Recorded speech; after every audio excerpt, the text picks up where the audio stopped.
Baik, saya mulai ya, Bu. Yuk kita mulai aja yuk. Iya, Bu. Baik. Assalamualaikum warahmatullahi wabarakatuh. Perkenalkan, nama saya selaku moderator pada wawancara kali ini. Sebelumnya terima kasih kepada Ibu Roisah SPD selaku pemilik UMKM Yasmin Taufernir yang telah meluangkan waktunya untuk diwawancari kelompok kami. Langsung saja saya mulai ke pertanyaan pertama yang akan ditanyakan oleh saya sendiri. Ini dengan Mbak siapa ya? Dengan saya Bu Akmarina Lailani. Akmarina. Biasanya dipanggilnya siapa? Mbak Rina, Bu. Oh, Mbak Rina. Ya, boleh. Semangat. Pertanyaan satu ya, Bu. Apa yang menjadi target bisnis Anda dalam jangka pendek? Ya. Sebelum ke pertanyaan, ini suara saya jelas nggak di sana? Jelas, Bu. Soalnya di sini saya pinggir jalan ini, jadi banyak suara kendaraan. Oke, saya juga. Sebelumnya, ini Yasmin Souvenir ini berdiri tahun 2018. Ya, saat itu karena saya itu honorer, jadi saya berusaha mencari usaha apa sekiranya yang bisa dilakukan, tapi saya tetap bisa mendidik anak-anak. Artinya saya pagi tetap ke sekolah, mengajar, dan dengan adanya souvenir ini, sorenya saya jualan. Baik, Bu. Tahun 2018, dan alhamdulillah sekarang sudah punya toko, sudah buka toko sendiri. Tadinya hanya di rumah, jadi usaha sudah 4 tahun. Ini buka toko baru 2 bulan, jadi toko retail sudah alhamdulillah. Oke, tadi yang pertanyaan yang pertama itu apa, Mbak? Apa yang menjadi target bisnis Anda dalam jangka pendek? Untuk target bisnis yaitu menembus pasar online dan offline. Online di sini bisa melalui sosial media seperti Facebook, WhatsApp bisnis, Google bisnis, dan sebagainya. Jadi tidak hanya offline dengan saya membuka toko, tapi saya juga online gitu. Jadi orang-orang banyak yang pesan lewat sosial media. Itu target jangka pendeknya seperti itu. Pertanyaan yang kedua, Bu, apa yang menjadi target bisnis dalam jangka panjang? Target jangka panjangnya itu bisa masuk ke marketplace seperti Tokopedia, Shopee, Blibli dan sebagainya. Tapi karena keterbatasan tenaga karyawan, akhirnya kami belum sampai ke marketplace gitu. Karena tahu sendiri kalau marketplace itu kan jangka waktunya. Jadi PO itu 7 hari, 2 minggu gitu kan. Sedangkan saya sendiri itu untuk PO seperti sablon gelas dan sebagainya itu membutuhkan waktu lama sekitar 1 bulan. Jadi untuk jangka panjangnya itu pengen masuk ke marketplace supaya penjualan itu bisa ke seluruh Indonesia, bahkan mungkin bisa ke luar negeri. Baik, Bu.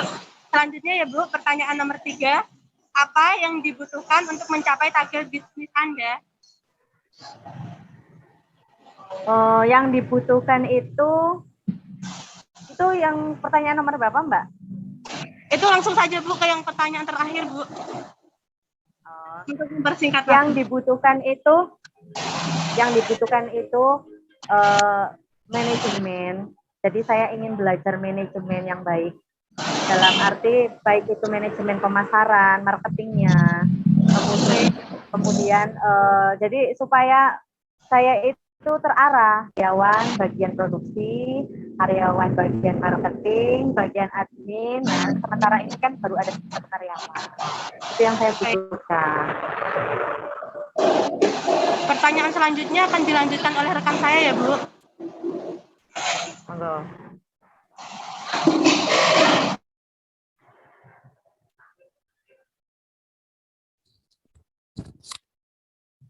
Langsung saja ke pertanyaan selanjutnya ya, Bu. Ya, kok nggak kelihatan ini Mbaknya? Dinyalain kameranya.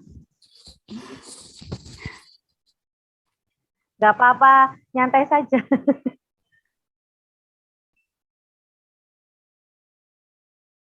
Iya. Ini dengan Mbak siapa? Mbak Asya, Bu. Suaranya kurang keras, coba lebih lebih ini. Pakai headset kah? Ya, Mbak Asya. Masya, Asya. Asya. Ya. Silakan. Pertanyaan pertama, bagaimana kondisi usaha saat ini? Ya. Bentar, saya pindah tempat supaya suaranya ini soalnya banyak kendaraan di pinggir jalan, jadi suaranya agak terganggu. Ya. Kondisi usaha saat ini, alhamdulillah ramai.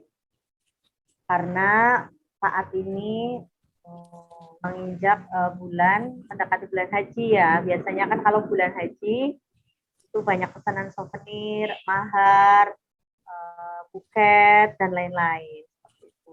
Tapi kondisi sebelumnya saat corona, saat COVID-19 itu sempat 3 bulan pertama itu sempat sepi karena waktu itu dilarang adanya hajatan waktu 3 bulan pertama.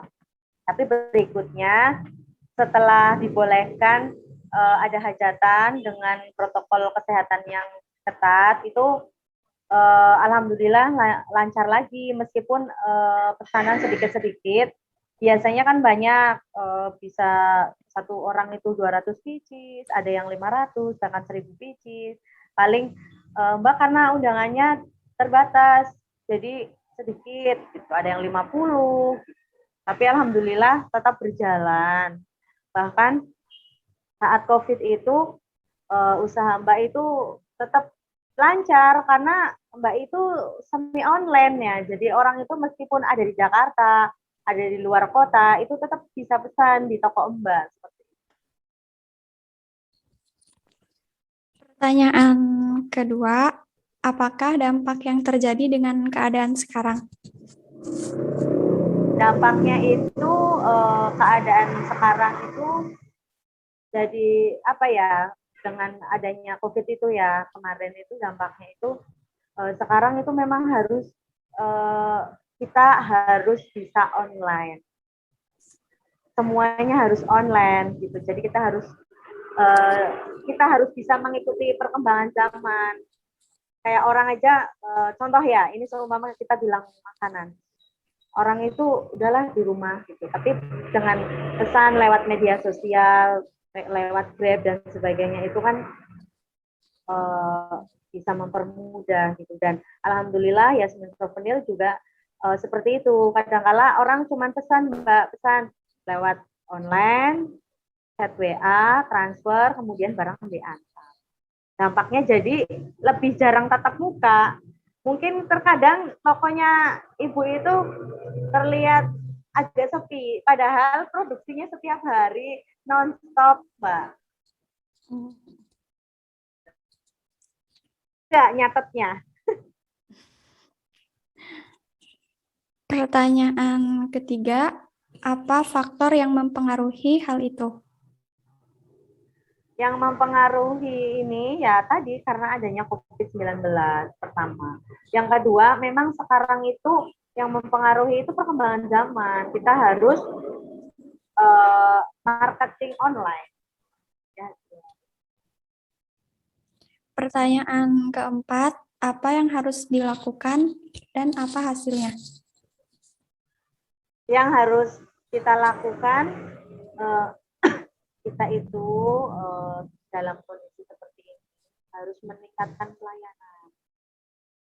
Kemudian kita harus meningkatkan kualitas produk kita.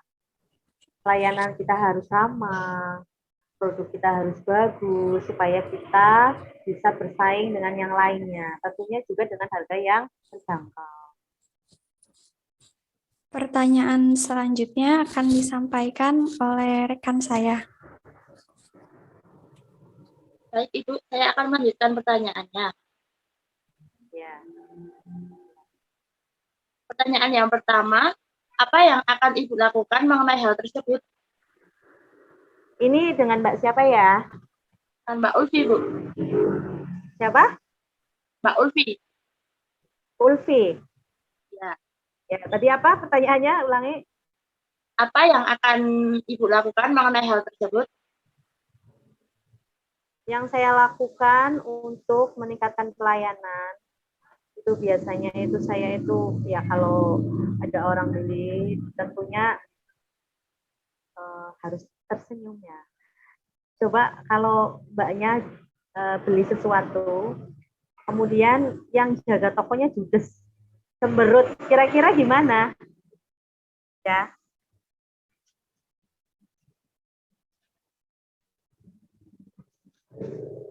Tuh. Jadi harus tersenyum, kemudian kita harus tanya kekurangan produk kita apa, kelemahan produk kita, dan di situ kita harus memperbaiki apabila ada keluhan dari pembeli. Seumpama, Mbak ini produknya kok seperti ini, kita harus tingkatkan, harus diperbaiki kalaupun ada kekurangan. Seperti itu. Supaya pelayanan kita itu maksimal gitu. Produknya juga bagus, berkualitas. Kalau Ibu kan kaitannya souvenir, mahar, buket, kemudian sekarang juga sudah jual bahan-bahan buket juga. Ya tentunya kita lengkapi, barang yang belum ada apa kita lengkapi. Seperti itu. Baik, pertanyaan selanjutnya ya, Bu. Apa langkah pertama Anda menyelesaikan masalah ini, Bu? Langkah pertama untuk menyelesaikan masalah itu ya kita harus dialog sama pembeli apabila ada keluhan ketika Mbak ini saya pesan souvenir 100 umpama. Terus kok kadang-kala ada salah paham. Mereka itu karena souvenir itu di packingnya per kardus, kadang ngitungnya suka salah. Kok ini ada yang isinya cuma 3, nggak penuh gitu. Padahal memang jumlahnya seperti itu karena tiap kardus itu 6 ya. Kalau dibagi dibagi 100 4. Terkadang itu salah paham. Kok ini kurang 2, dikiranya kurang gitu. Padahal itu udah memang jumlahnya segitu. Ketika dijelaskan secara langsung ya, secara langsung ketemu langsung atau lewat telepon, Mbak itu memang bukan kurang. Itu memang jumlahnya segitu. Ketika mereka hitung lagi, oh iya benar Mbak, mohon maaf seperti itu. Ini Mbak sambil tengok-tengok ini soalnya kayak ada yang mau beli gitu. Mohon maaf. Ya, Bu, nggak apa-apa. Saya lanjut pertanyaannya ya, Bu. Ya, boleh. Kapan Ibu memulainya? Kapan saya memulai usaha memulai apa ini? Ya, Bu, memulai usaha, Bu. Memulai usaha itu sudah dari 2018. Awalnya di rumah saja, belum punya toko. Di rumah ada 1 rak.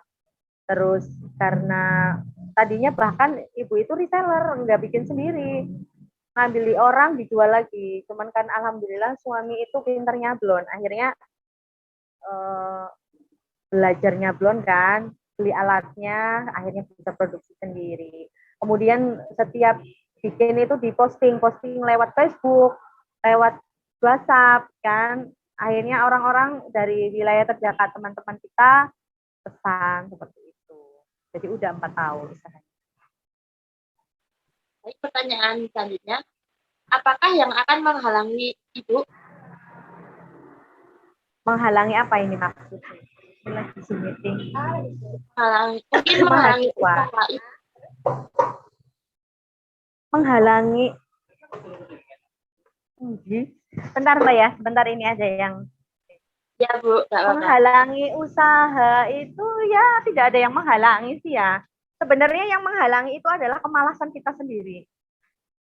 Karena untuk memulai usaha itu, pertama itu bukan uang, bukan apa, tapi diri kita sendiri. Ketika kita sudah yakin untuk memulai usaha dengan keyakinan. Entah modal dari mana, kita juga udah yakin, udah siap, insya Allah semua bisa. Jadi yang menghalangi itu diri kita sendiri, gitu. Lawannya itu diri kita. Gitu. Baik, pertanyaan yang terakhir ya, Bu. Pertanyaan terakhir. Bagaimana cara mendapatkan dukungan yang Ibu perlukan? Mendapatkan dukungan, Ibu sekarang ikut komunitas UMKM. Ibu di bawah naungan Dinas Koperasi dan Perdagangan. Jadi Ibu ikut komunitasnya, ada perkumpulannya, kemudian karena kita sering kumpul dari dinas itu mengadakan pelatihan-pelatihan usaha. Baik itu seperti marketing, ada manajemen keuangan, ada manajemen usaha, kemudian ada pelatihan langsung, bikin kerajinan-kerajinan, gitu. Itu langkah-langkahnya. Baik, Bu. Terima kasih, Bu. Ya, sama-sama. Baik, terima kasih Bu. Karena Sama-sama, sudah, Mbak Rina. Sudah segitu aja. oke. Terima kasih Bu karena sudah memberikan waktunya untuk kami. Oke, sama-sama. Nanti kalau ada apa-apa, nggak apa-apa nanti. Ini mohon maaf tadi malam soalnya sedang nggak enak badan, batuk-batuk. Ini suaranya agak serak. Jadi tadi malam nggak bisa. Baik Bu, terima kasih ya Bu. Ya, sama-sama. Bu. Assalamualaikum Bu. Waalaikumsalam.